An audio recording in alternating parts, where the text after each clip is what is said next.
Hello students, myself Mrs. Karida is going to start chapter 2 of history book Socialism in Europe and the Russian Revolution. So this is the second part of explanation. Let's start. February Revolution and Petrograd.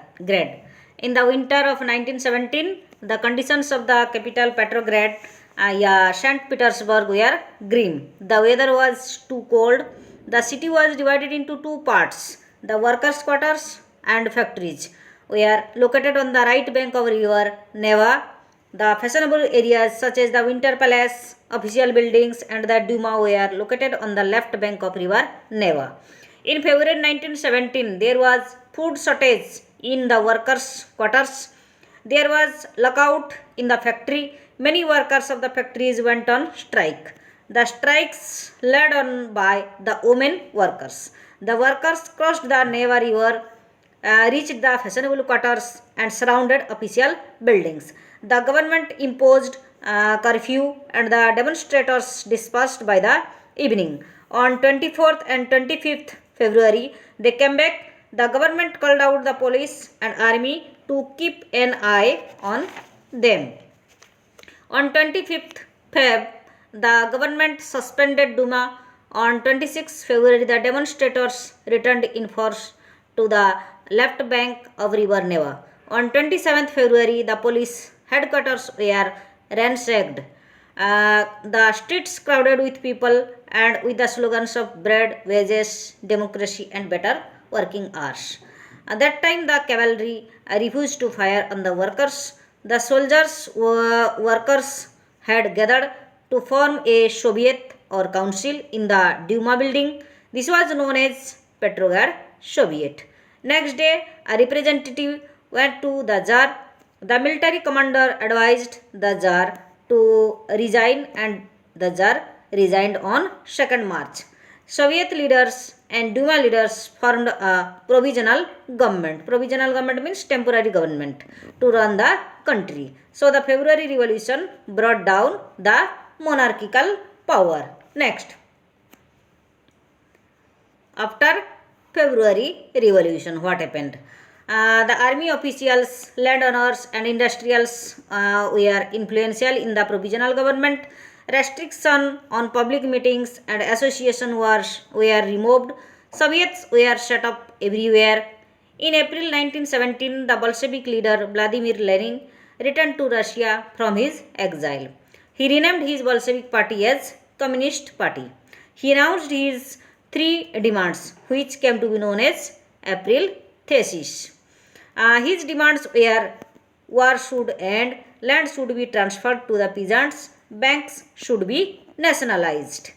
Trade unions grew, factories committees were formed in the industrial areas. Soldiers committees were formed in army. The provisional government's power reduced and the influence of Bolshevik spread. So the government did not allow the workers to run factories and began arresting their leaders. Popular demonstrations staged by Bolsheviks in July 1917 were strictly suppressed. Many Bolshevik leaders had to go into hiding or flee. In the countryside, peasants and socialist revolutionary leaders pressed for redistribution of land and formed land committees. Peasants seized land between July and September 1917. Next, it is October Revolution of 1917. The conflict between the provisional government and Bolshevik grew. Lenin feared that the provisional government would set up dictatorship, so he planned for the revolutions. In September, Lenin began discussions with his supporters in army, factories for an uprising against the government. On 16 October 1917, Lenin assured the Petrograd Soviet and the Bolshevik party to agree to a socialist seizure of power. A military revolutionary committee was appointed by the Soviet under Lenin Trotsky to organize the seizure. The uprising began on 24th October. Sensing trouble, Prime Minister Kerneskaya had left the city to call troops. At dawn, military men seized the building of two Bolshevik newspapers. The troops were sent to control telephone and telegraph offices and protect the Winter Palace. The Military Revolutionary Committee ordered its supporters to seize government offices and arrest ministers. The chief Aurora fired the Winter Palace. By nightfall, the city was under the committee's control and the ministers had surrendered. At a meeting of the All Russian Congress of Soviets, All Russian Congress was the name of the parliament in Petrograd. The majority approved the Bolshevik action. Uprising took place in other cities, especially in Moscow. There was heavy fighting also. By December, the Bolsheviks controlled the Moscow Petrograd area. Next, what changed after the October Revolution? The following changes took place after the Bolsheviks gained powers. Most industries and banks were nationalized in November 1917. Land was declared social property and peasants were allowed to seize the land of the nobles. In cities, large houses were partitioned as per the family requirements. There was ban of the old titles of aristocracy. New uniforms were designed for army and officials. Bolsheviks party was renamed as the Russian Communist Party. In November 1917, the Bolshevik conducted the election to the Constituent Assembly but failed to get majority support. In March 1918, despite opposition from political allies, the Bolshevik made peace with Germany at Brest-Litovsk. Over the years, the Bolsheviks became the only party to participate in the election to All Russian Congress of Soviets, the parliament of the country. Trade unions were kept under the party control. The secret police called Cheka, first and later OGPU and NKVD, punished those who criticized the Bolsheviks. Many young writers and artists rallied to the party for change. Many became disillusioned with the party because of the censorship that the party encouraged. Next, the Civil War. After the Bolshevik gained power, the internal turmoil in the country increased. This can be supported with the following events. During 1918 to 1919, the Greens, that means the Socialist Revolutionaries, and Whites, that means pro-Tsarist, controlled most of the Russian Empire. They were supported by French, American, Britain, and Japanese troops. These troops and the Bolsheviks, that means the Reds, fought civil war, and looting and famine became common. By January 1920, the Bolsheviks controlled most of the Russian Empire with the support of non-Russian nationalities and Muslim jihadists. In Khiva, Central Asia, Bolshevik colonists brutally massacred local nationalists in the name of defending socialism. Next, making a socialist society. The Bolsheviks took the following steps for the establishment of a socialist society.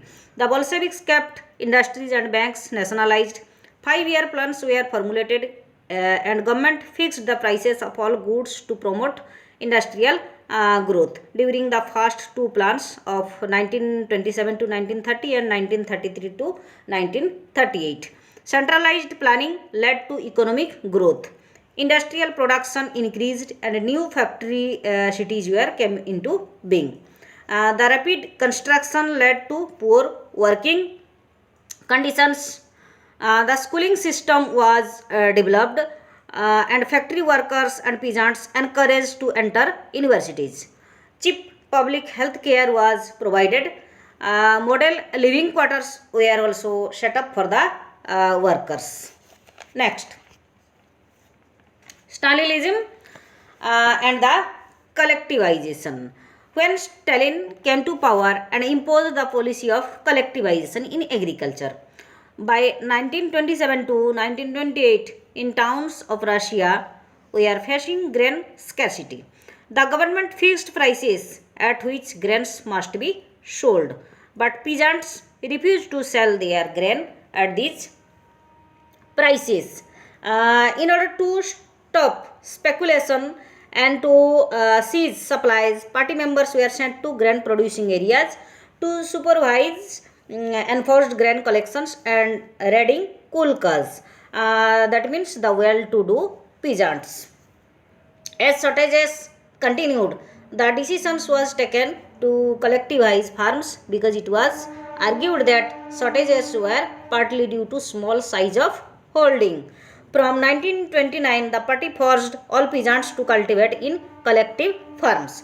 The farmers whose land and equipment were taken over were enraged, and they resisted the authorities and destroyed their livestock. So that working on lands could be avoided. Between 1929 to 1931, the number of cattle fell by one third. Those who resisted collectivization were severely punished. Many were deported or exiled. In spite of collectivization, agriculture production did not increase. Bad harvests of 1930 to 1933 led the most devastating famines, in which over 4 million died. Next,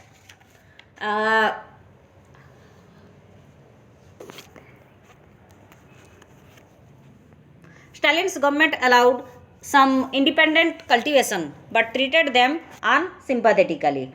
The farmers resisted the authorities and destroyed their livestock between 1910 and 31. Many within the party also criticized collectivization. Stalin accused them and over 2 million were put in prisons and many were executed. Next point, it is the global influence of the Russian Revolution and the USSR. The concept of socialism gained popularity across the world. In many countries, communist parties were formed. The Bolsheviks encouraged colonial people to follow their footsteps. Many people from outside the USSR participated in the Conference of the Peoples of the East held in 1920, and the Bolshevik founded Comintern, which was an international union of pro-Bolshevik Socialist Party. Some also received education in the USSR's Communist University of the Workers of the East. Till the outbreak of the Second World War, the USSR had given socialism a global face and world stature. So these are the points we have completed of this chapter. Thank you.